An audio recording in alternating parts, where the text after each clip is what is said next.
Hi, everybody. It's Matt Hickey with Pit Lane Parlay with fellow co host David Leiting. We are here to talk. We got a couple items down, but we're just going to have a conversation and hope you guys enjoy. For those who don't know, Leiting and I have known each other for 5 or 6 years now. It's getting In we're person, getting 5 or 6 yeah, years. in person. I mean, we've been following each other on Twitter for 8, 9 years, but I am willing to bet it's probably a decade now.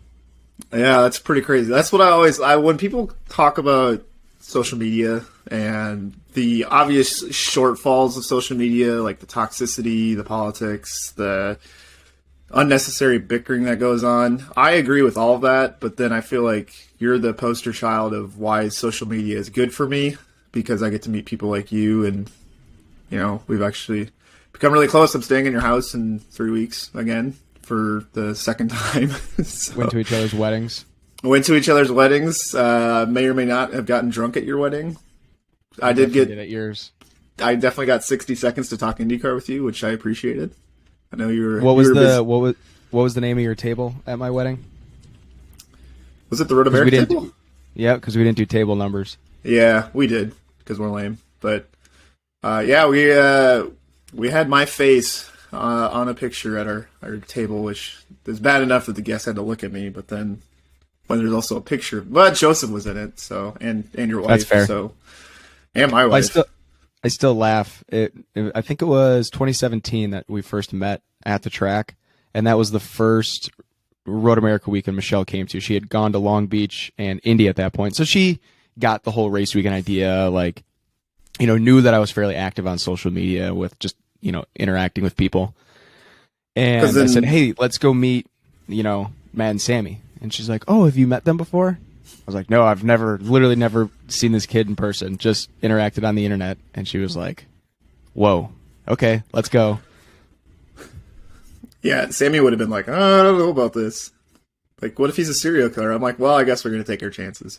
I mean, he's a Packers fan, so you can't rule anything out. But I know now you guys are trying to steal our offensive coordinator. Well, the whole NFL is trying to steal our coordinator. I don't want him. Who do you want, Brian Flores? Yes. Or friggin' Dabble after last night. Holy Lord.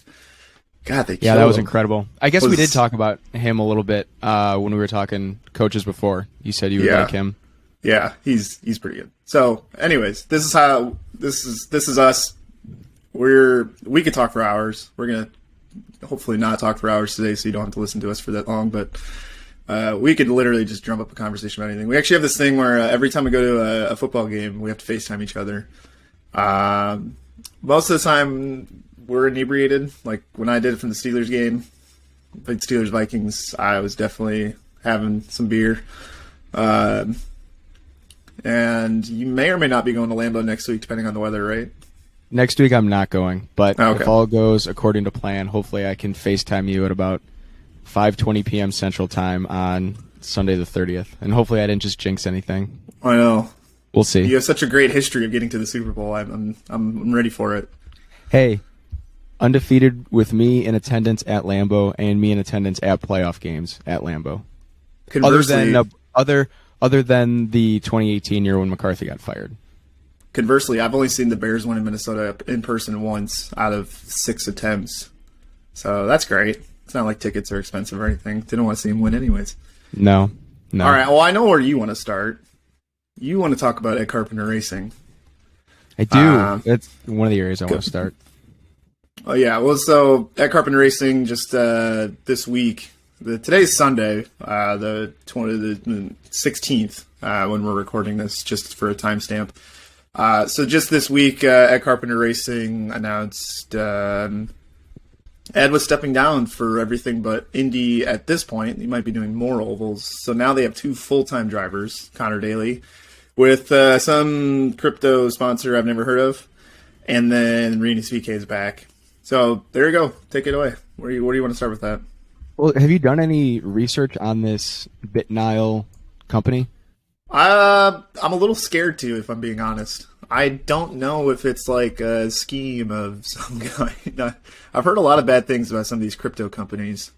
I think they're like some holding company from what I can tell. But I think their CEO is I can't remember the guy's name. I was just trying to look it up. I think he's a fairly big name in the crypto world. He's got a few million followers on Twitter, and apparently whatever he's doing, he's making decent money if he can, shell out $5 or $6 million for a full season effort.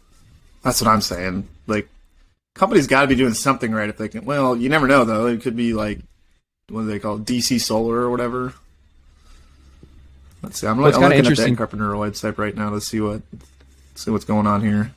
Well, and it's interesting too because they had Bitcoin on Renus's car at the 500 last year. So I'm wondering if that's how this connection was made, if it stemmed from that at all, or if this was just totally out of left field. Milton Alt III, otherwise known as Todd. Well, has spent his entire career investing in undervalued assets. That's why he's sponsoring Ed Carpenter Racing. That was mean. That was mean. It is a sweet looking livery, though. I do like the livery. Although I don't understand this whole obsession now of being like blue, dark blue, and a little gold/yellow mustard accent. Seems like all the rage now. Although have you seen Jimmy Johnson's livery that was leaked on Greenlight? Sexy. How did Greenlight become like the end all be all for like livery reveals? That's a great question. Okay, this is great. Have you seen the BitNile announcement video that Todd Alt shared? Todd Alt? You mean Milton Alt? No, Todd Alt. Yeah, sorry, goes that's by Todd, right? Doesn't he go by Todd? Yes. It's great. His real name is Milton, but okay, we won't hold that against him.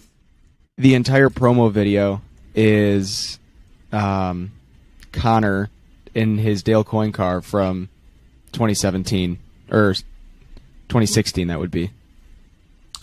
See, I know that drives you nuts. It drives me nuts too. Like just that lack of attention to detail. But well, especially now with how different the cars look. Yeah. Like it'd be like one thing if it was like an ad without the aero screen, but at least like the modern kit.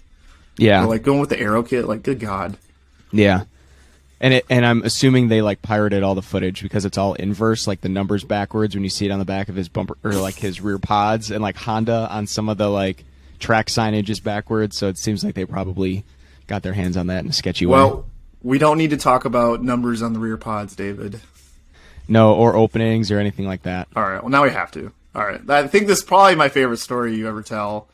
And if you want to do so in a positive manner, go ahead. Yes, I will, because I have no beef with... Okay. I'm just making... I didn't know where you were at with that. If you still had an axe to grind or if it was all good. No. More than anything, it just gets my funny bone. So...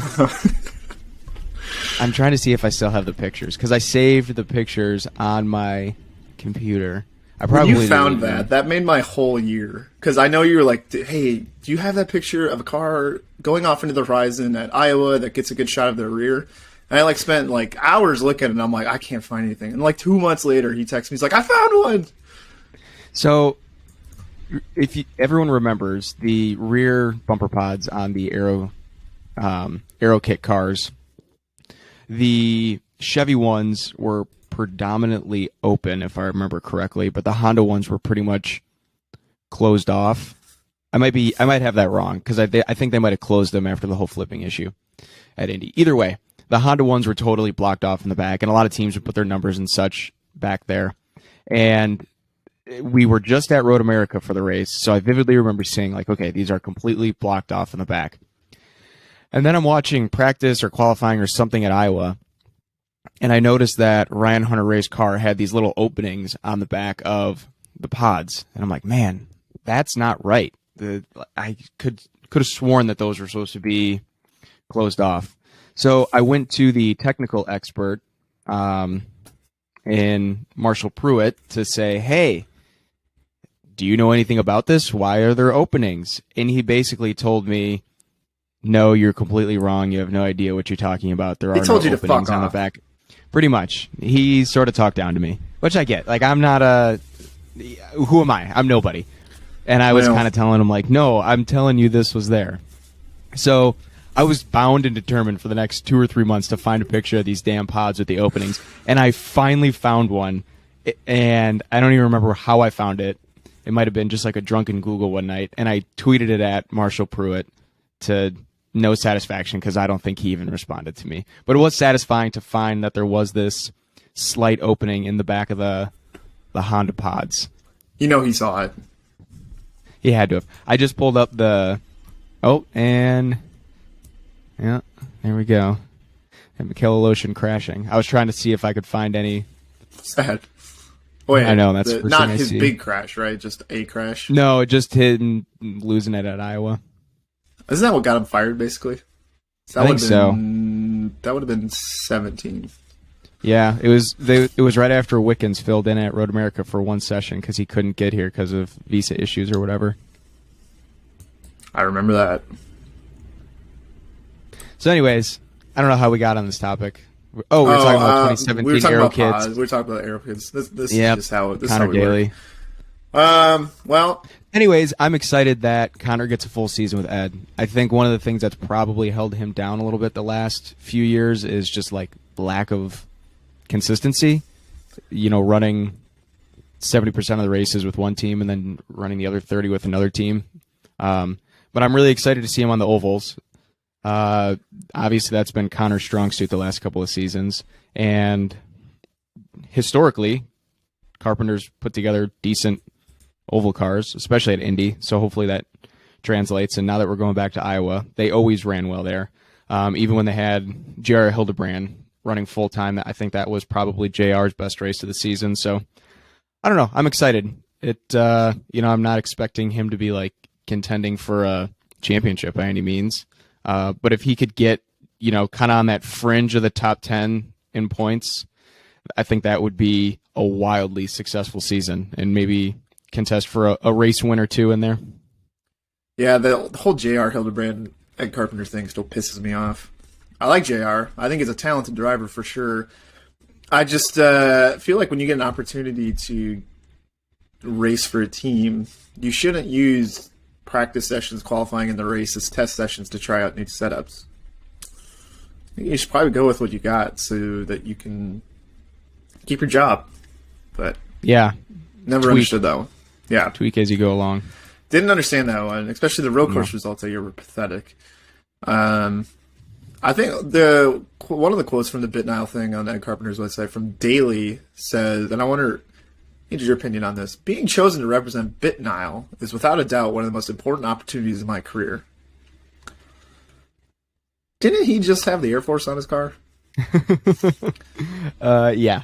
Is that just straight up PR speak, or is that just like BitNile being in that sentence doesn't have to do with the second part of that sentence? Yes, I think you could insert sponsor's name, and that exact quote probably would have been given. I bet if we looked hard enough, there'd probably be something there. Mark Martin says that Viagra or Sildenafil or Pfizer or whatever the hell he had on his car back in the day, without a doubt, the most important opportunity in my career. Having Pfizer. Could you imagine if Pfizer was on a car right now? Oh God, we're not even going to get into that, but that would be wildly entertaining. If it was on a NASCAR, oh my God. Yeah, that would just be fun. Tracks would burn. Yes. Anyways, I got to imagine he's getting a pretty decent haul, as far as what they're bringing to the table here compared to the Air Force. I just have, it just seems that way because it seems like there's a lot more confidence there, and because I think they said it's a multi-year deal too, didn't they, in the announcement? Yeah. Number 20 Chevrolet, a multi-year deal. I guess as long as they keep afloat. Yeah. I wonder if he's taking some of his paycheck in Bitcoin then. Wow. Well, let's see what Bitcoin's at. Bitcoin's been shit lately.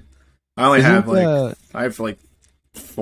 in Bitcoin, and it's because Carpenter's one of the teams I think that offers Bitcoin as form of payment.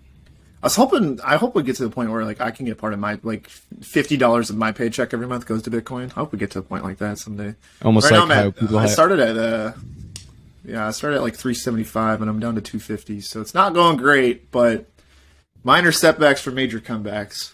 Yep, that's what it's all about. I'm still waiting for Bitcoin to get to 69,420. It's gonna be a great day. That's gonna be a great day.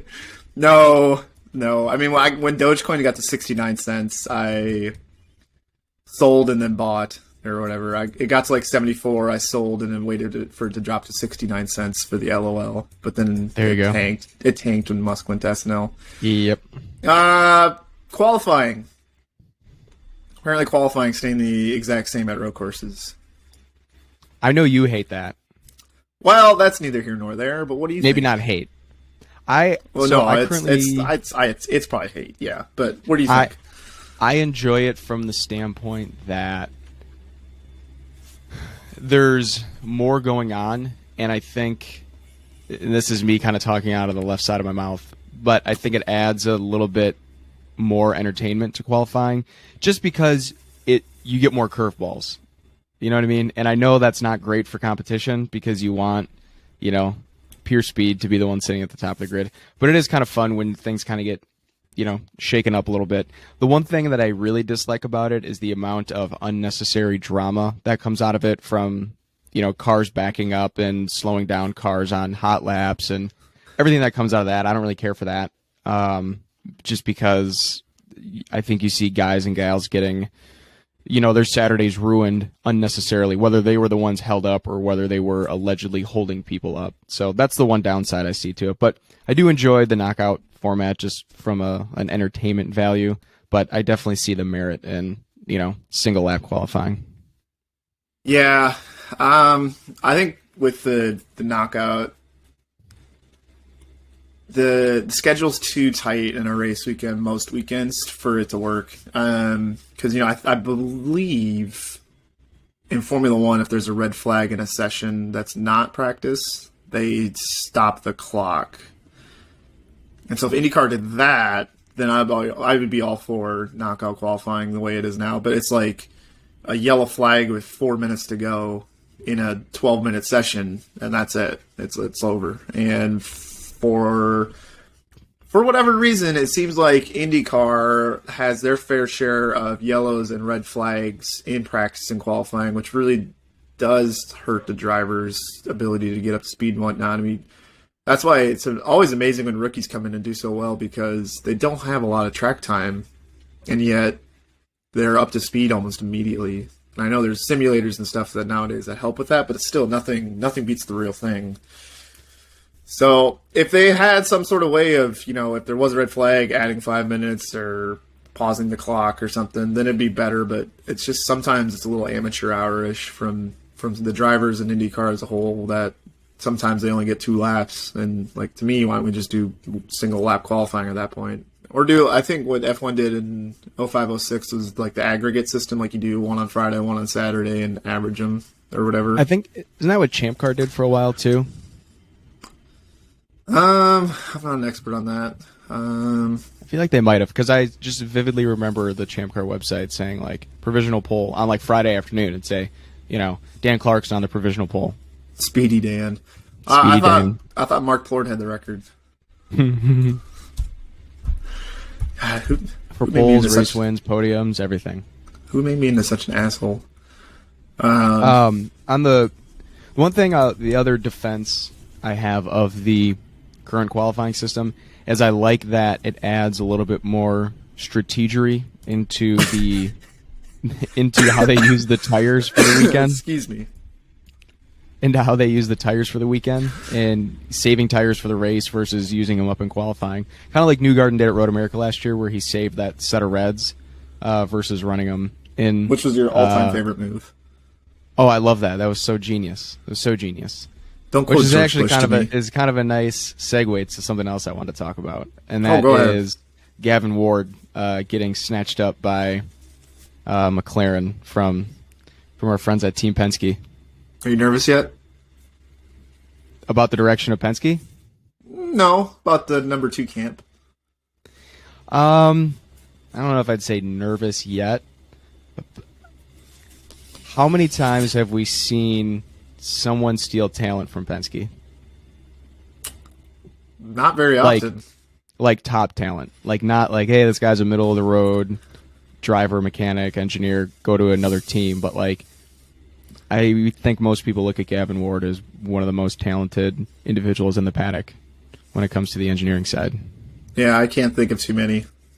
Usually when we get to Penske, like that's the peak. Yeah. So I think that says a lot about where McLaren sees themselves and probably how they're recruiting staff members right now. But I mean, good for him. It'll be interesting to see what he does for that team. I don't know. What do you think? I wonder how much McLaren's paying him. I bet there was a sizable pay increase. And that's kind of what I was thinking. Money talks. That number 7 car is it's pretty wild. I hope they get it figured out because it hasn't been good since they added that second car, or with McLaren taking over.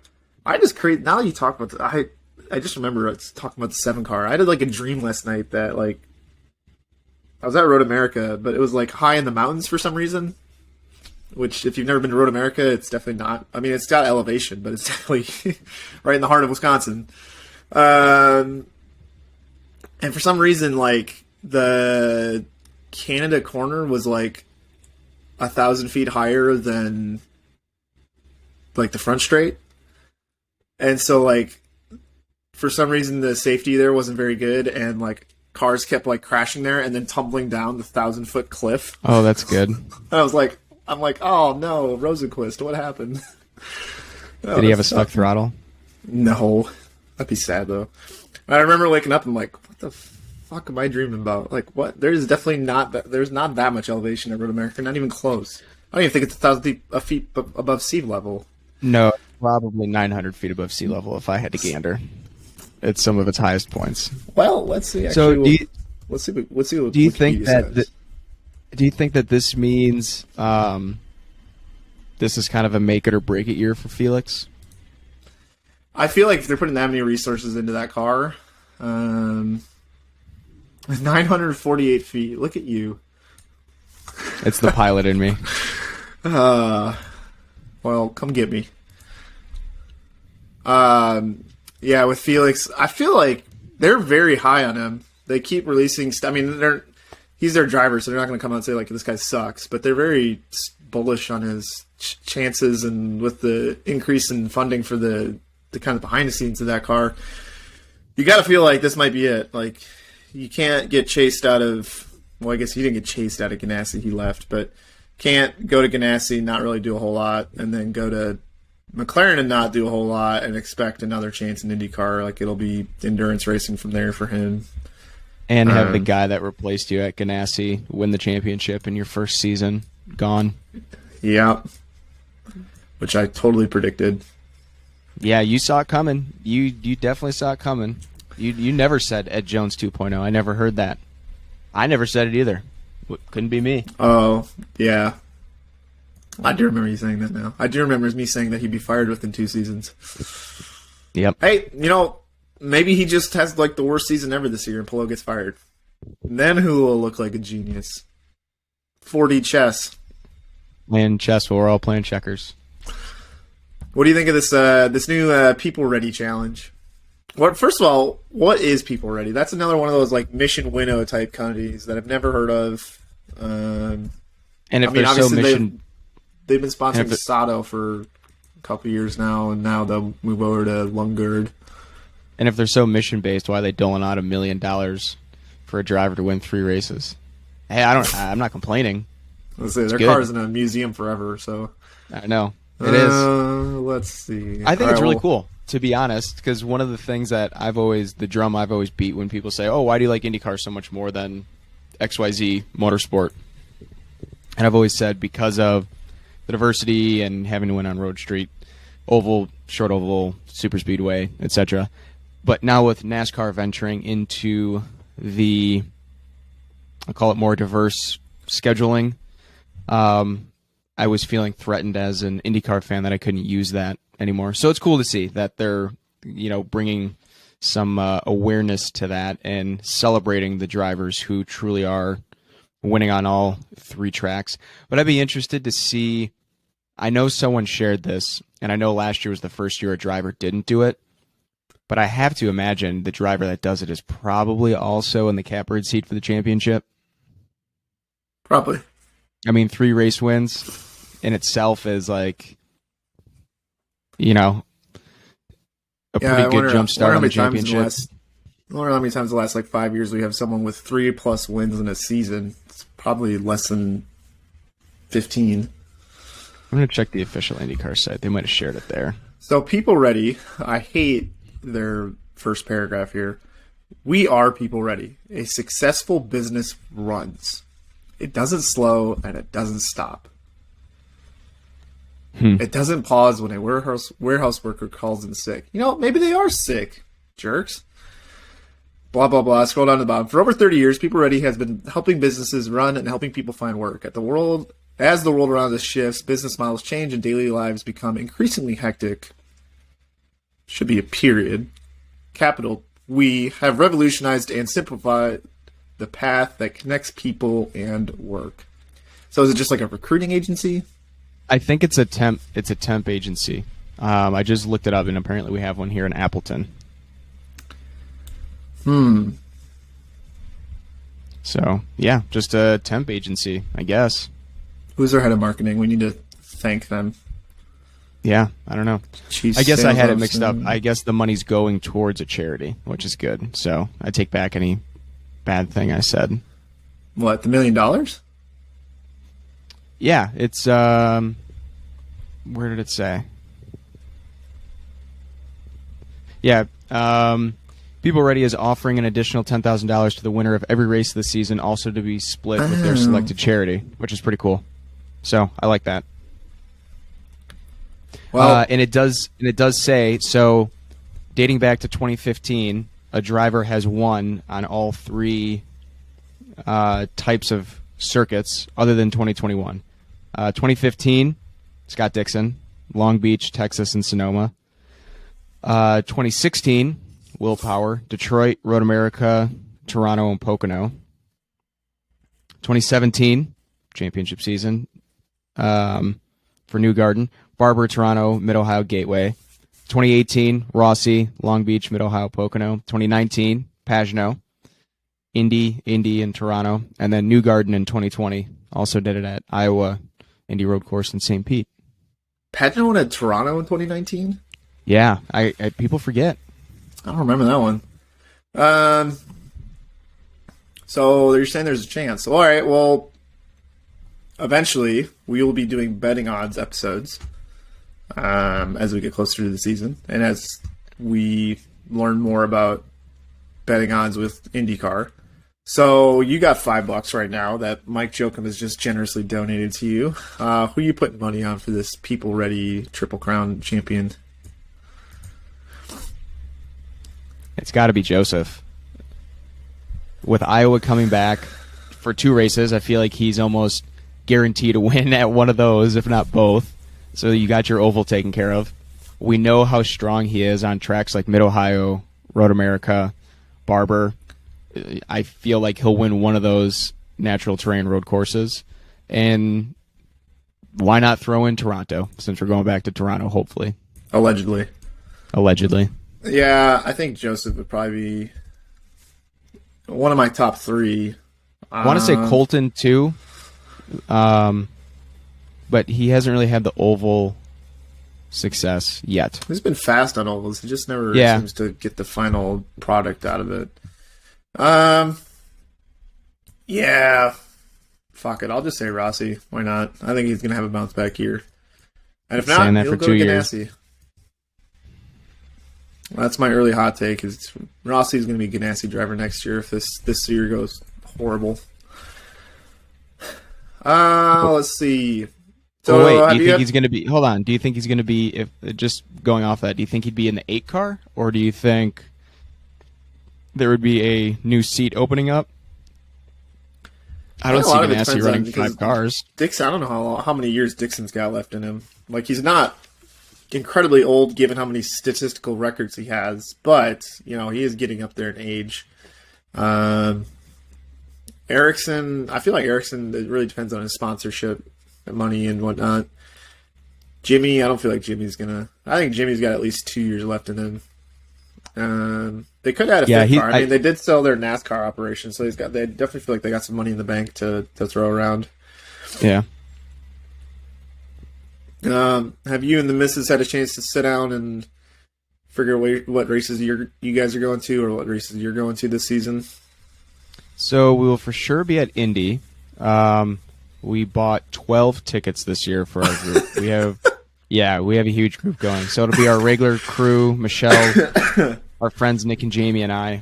And then Nick's brother Nick's brother wants to go, and his girlfriend, a buddy of his, Will, and his girlfriend want to go. He's been a big Indy 500 fan for a long time. Some of my family's going to go. We got 12 people all going together. Where are you staying? Are you guys staying in the same roof? Well, so that brings up one area we don't have ironed out yet.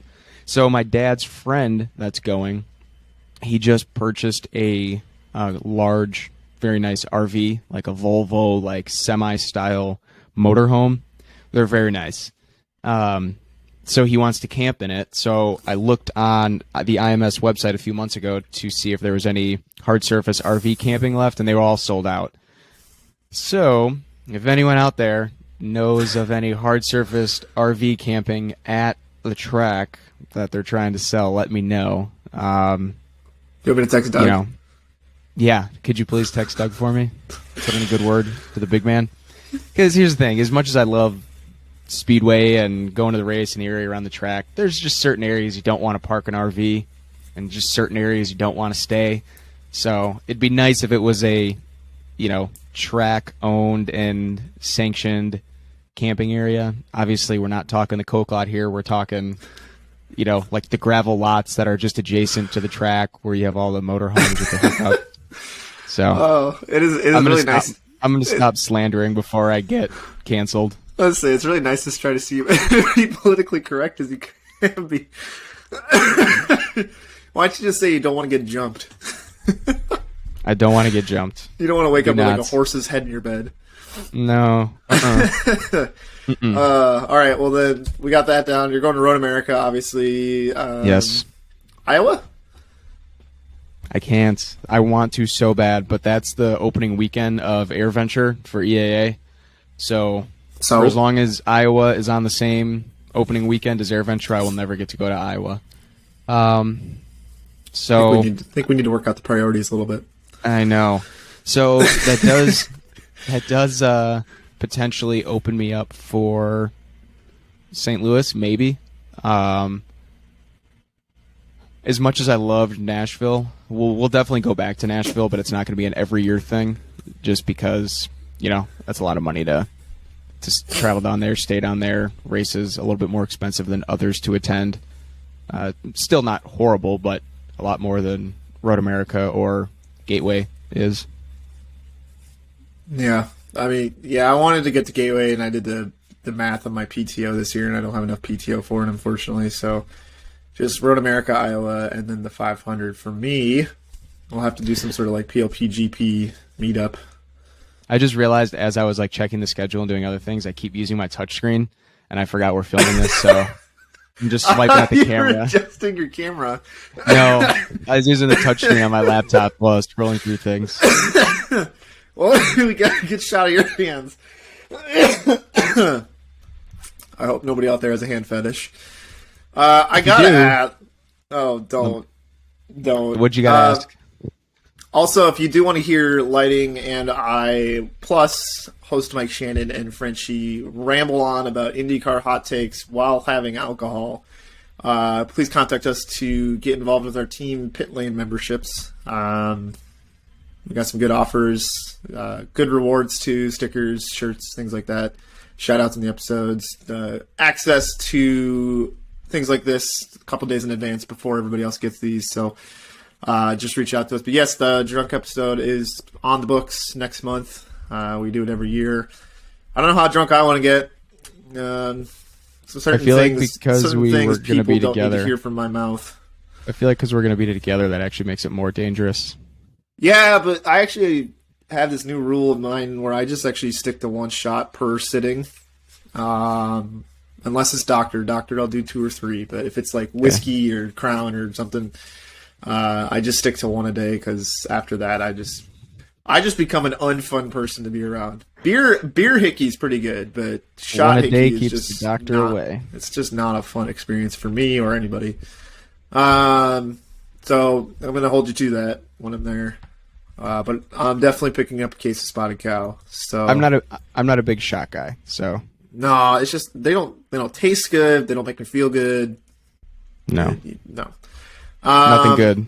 All right. Well, speaking of alcohol, I'm not saying certain actions or things have ever driven me to drink. However, seeing this whole Lando Norris girlfriend thing on Twitter really made me want to just grab a bottle.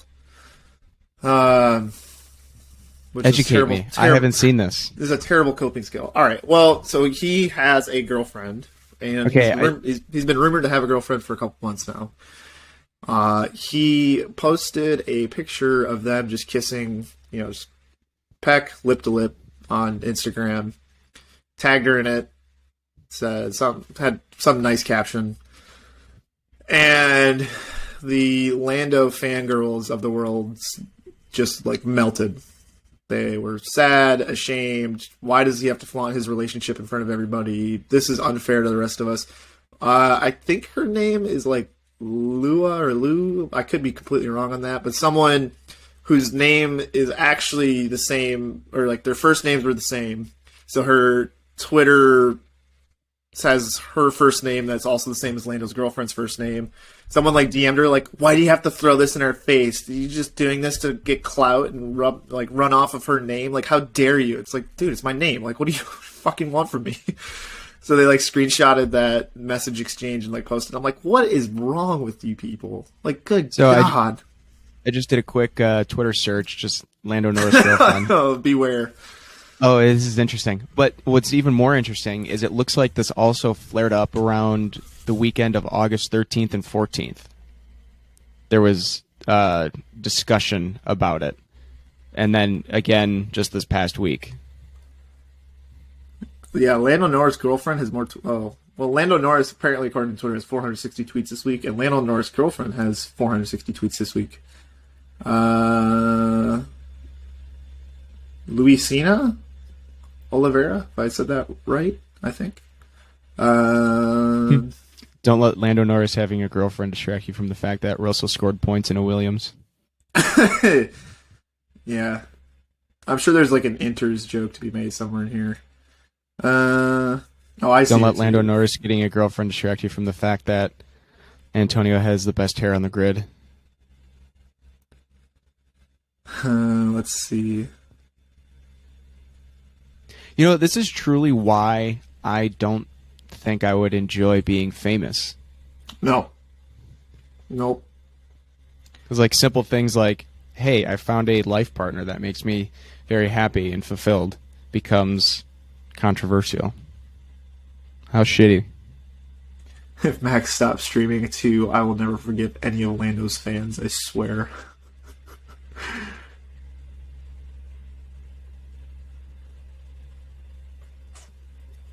Someone tweeted, I heard Lando is being mean to his shitty fans. Maybe I do have a bit of sympathy for him.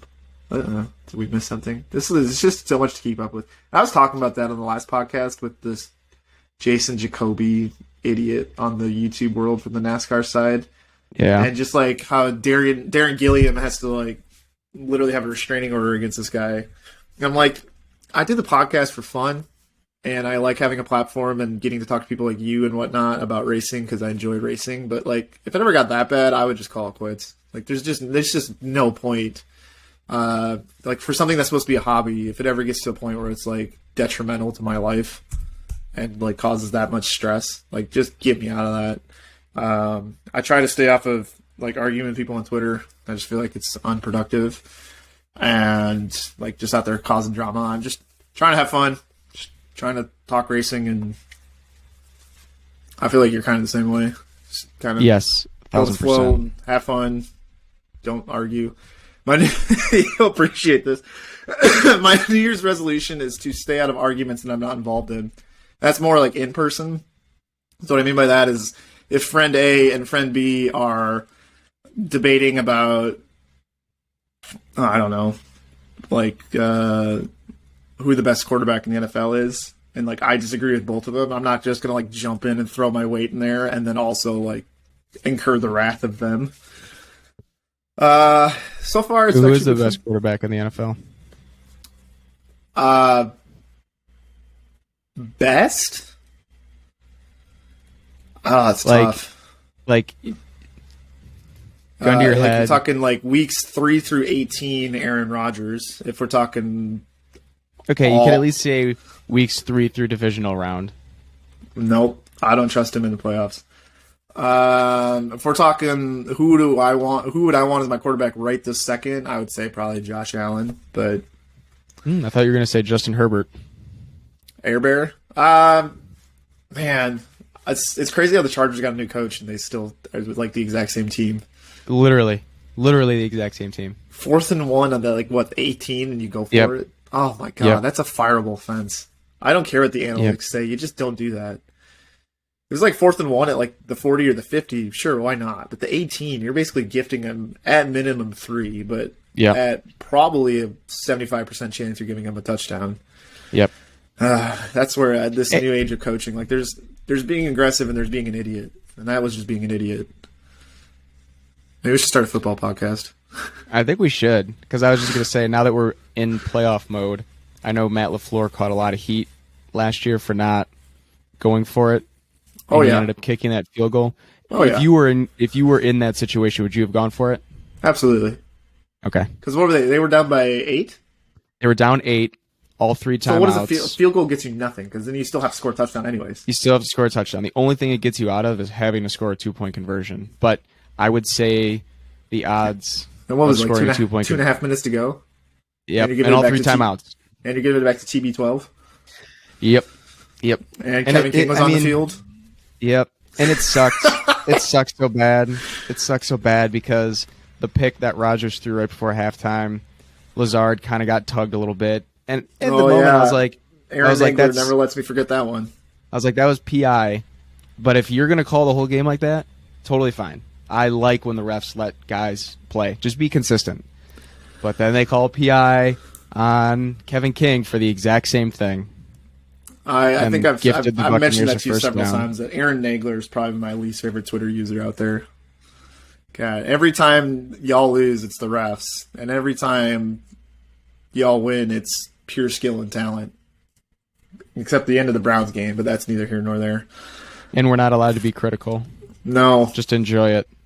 I know. Can't you just enjoy it? Don't be critical. That's why I appreciate your mentality. You're like, Well, that's like, I think you got to part of know when being you're a in the fan- glory days. Yeah, exactly. And I think part of being critical is like part of being a fan. Like it's kind of like, I mean, this is not to get too philosophical, but it's like not all sunshine and rainbows all the time. And I think some of the most fun conversations I have with fellow Packer fans that I'm friends with here is like, oh man, we barely snuck out that victory. What are we going to do to get better at this? Like, you're still enjoying it, but you can still be critical. And again, what do we know? Who are we? We're just some random guys that like to watch football and talk like we really know what's going on when there's coaches getting paid millions of dollars to make these decisions. But like, that's what makes it fun. Disagree. You could easily outcoach Matt Nagy, 100%. This coffee mug could outcoach Matt Nagy. That's what I'm saying. Like, there's certain coaches, like, you don't question, like, Bill Belichick, right? Like, he's got enough track record to know what he's doing and whatnot. So it's like, if he makes a decision, it's like, all right. Like, when he cuts Cam Newton, people shouldn't be like, what is this guy doing? It's like, all right, well, he's obviously got something figured out here. So, and Mac Jones is okay. Everybody's like talking about how good his stats were and like his winning record and whatnot. I'm like, that guy just dinked and dunked all year. Like, I wasn't really impressed that much with Mac Jones. Did you see there's people out there saying like Belichick needs to retire now? Just because he For took what? he took one shellacking in the playoffs. Like, this is the first time that franchise has felt true pain in the Belichick era. Last year was the first year they didn't make the playoffs in what, like 17 years or something? 20 years? I think the last time they didn't make it was the Matt Castle season. No, they made it that year. They were a wild card. I know they went 10-6. Did they make the playoffs? I believe they did. What was that? That was 08? PLP Gridiron. That's what we're going to be calling ourselves here. I know. Oh, wow. They went 11-5 and didn't make the playoffs? Oh, it was 11-5. Hang on a second. Is that when the Jets were Yeah. like good? Yeah. In the season opener, quarterback Tom Brady, the NFL's MVP from 2007, suffered a torn ACL during their season opening game against the Chiefs. Who was that guy? Wasn't it like Pollard or something? The guy who like blew out Brady's knee and then like a year later blew out someone else's knee? Yep. And everybody's like, this guy is just the worst. Who was their draft class that year? Gerard Mayo, Matthew Slater. Wow, and they went 4-0 to finish the season. They won their last 4 and still missed the playoffs. Oh, they went 0-4 in the preseason. We should have known. This is just like the year the Lions went undefeated in the preseason. What was... Does it got the finishing records here? Excuse me. So the Dolphins must have been good that year. Is that the year they went like Wildcat on everybody? The Dolphins went 11-5. The Dolphins... Wow, how did 11-5 not get in? That's insane. Yeah, and I want to see the rest of the... They lost to the they lost to the Ravens in the playoffs. The Ravens also went 11-5 that year. The Titans went 13-3. Jets are 9-7. Is that what they probably had the Sanchez? No, that was pre-Sanchez, probably. Yeah, it was pre. And then the Steelers went 12-4. Wow.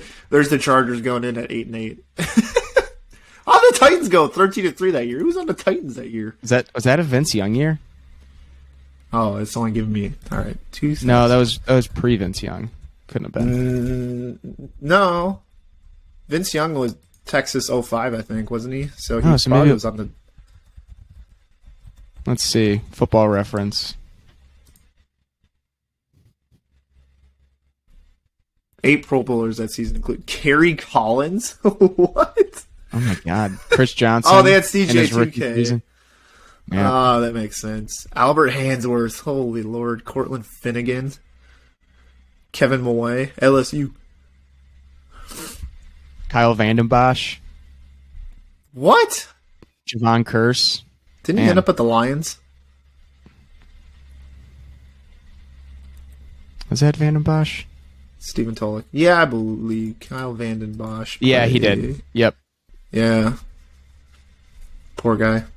Wow. Although it sounds like he went there voluntarily. Anyways.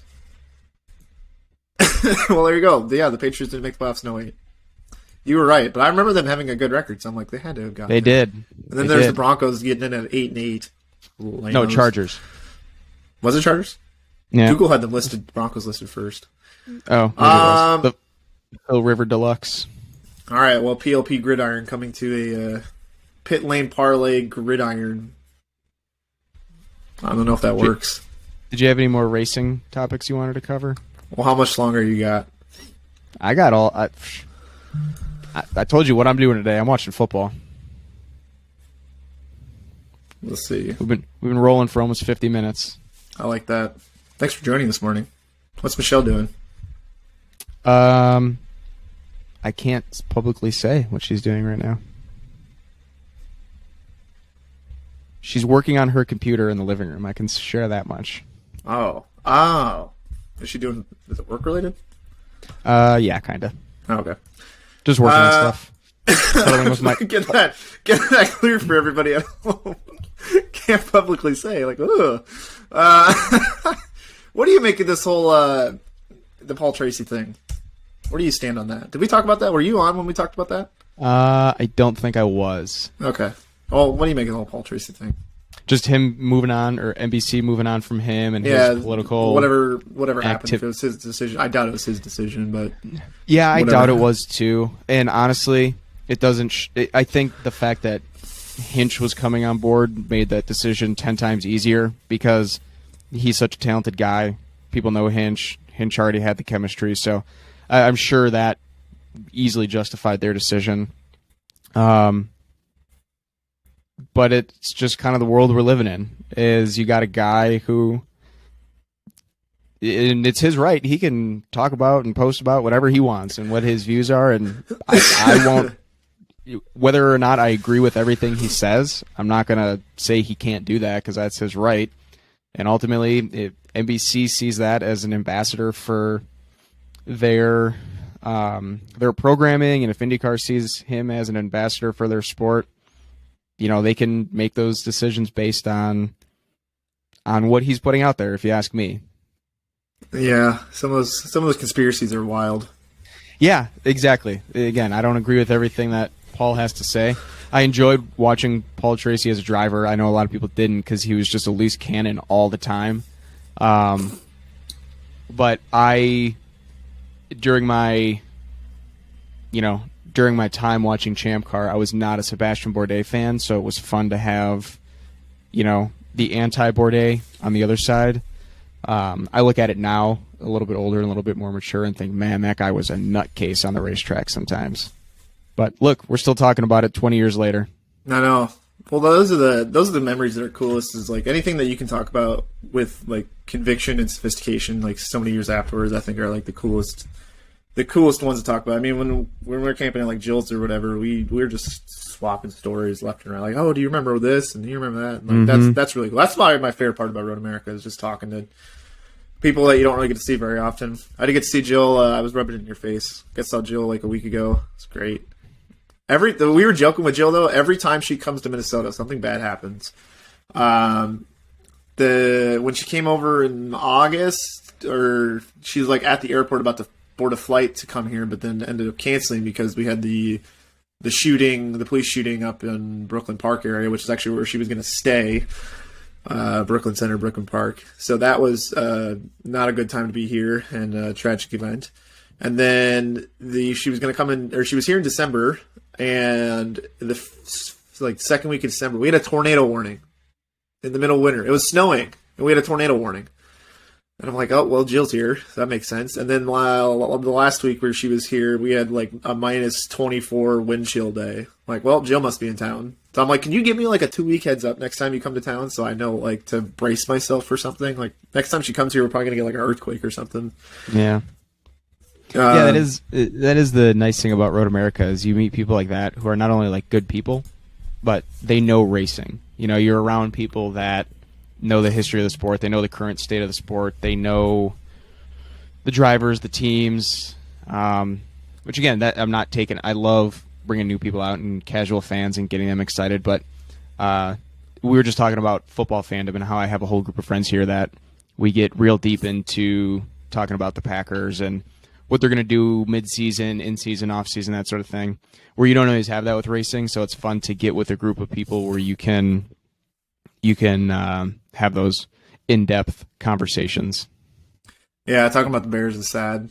I don't have that same perspective because it's like, oh, who are we going to send this offseason? It's just like I just want us to not suck. Whatever gets us to point B. That's why I'm just enjoying it while I can, because I know in the not too distant future we'll likely be riding a wave of losing seasons, which it'll move me up the season ticket waiting list, hopefully. But yeah, Love. I don't know about Love. Not sold on him quite yet. I hope they trade him. I wanted them to trade him last off season. For what? Like a fifth? Yeah, man. I don't know. I don't know what you'd get for him at this point. But my perspective was, after last season, we should trade Jordan Love while we can before he puts bad tape out there, which he now did. So his trade value has only gone down. It did not go up.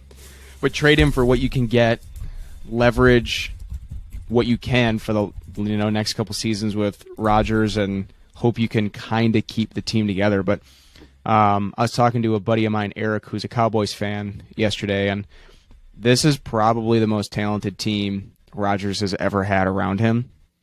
And if they don't make it to the Super Bowl this year, without having seen the games be played yet, a lot of it is going to fall on his shoulders, I think. I mean, even last year that loss to the Buccaneers, as much as you can question Matt LaFleur's call there, ultimately, you win and you lose with your number one guy sometimes. Yeah, I'm looking at the cap. He's only got a 3.3 cap hit next year and then 3.9 the following year. But it's hard to justify picking up his 5th-year option at this point. Can't do it. So basically, you just wasted a first-round pick for nothing. And here's the thing. I know there's people that have been putting his stats versus Rogers' stats out there and saying, see, they're pretty much the same through their first, handful of games. But, like, if you go back and you look at his stats are one thing, but when you just look at the on-field performance, like when Rogers came in against the Cowboys in 2007, you just tell, like, man, this guy knows what he's doing. Yeah, like, and that 2007 team wasn't very good, was it? That was the year we went to the NFC Championship game and lost when Favre threw the interception in overtime and the Giants kicked the field goal and then went on to beat the undefeated Patriots. There's a guy that I follow on Twitter, and there was a thing going around. It was share your most outrageous sports take that you sort of believe to be true. And his is, if the Packers would have put in Aaron Rodgers at halftime of the NFC Championship game, they would have gone to the Super Bowl. So I'm like, dude might not be wrong, because that was one of Favre's ugliest games he's ever played as a Packer. Well, weren't they terrible in 2008? They went 6-10 in Rodgers' first season. What happened that year? First year with a starting quarterback. I don't know. Who won the division that year? Because the Bears were just fresh off their Super Bowl, but they didn't make the playoffs. They didn't? In 2008? No, we were terrible. Must have been the Vikings. We were terrible. I think we were 9-7. Or was that the one year the Lions didn't win? Back to 2008 we go. What a weird season. It had to be the Vikings. How did Kerry Collins make a Pro Bowl? Can we talk about that? Yeah, we went 9-7. Yeah, Vikings 10-6. Jeez. Our expected win-loss was 8.7 to 7.3. Oh my gosh. Guess who the quarterback was for the Vikings that year? Gus Frerotte. Yeah. Was it really? I didn't look that. I promise I didn't see it. I remember he actually came to our high school once and threw footballs to our receivers. Dear God. He started 11 games.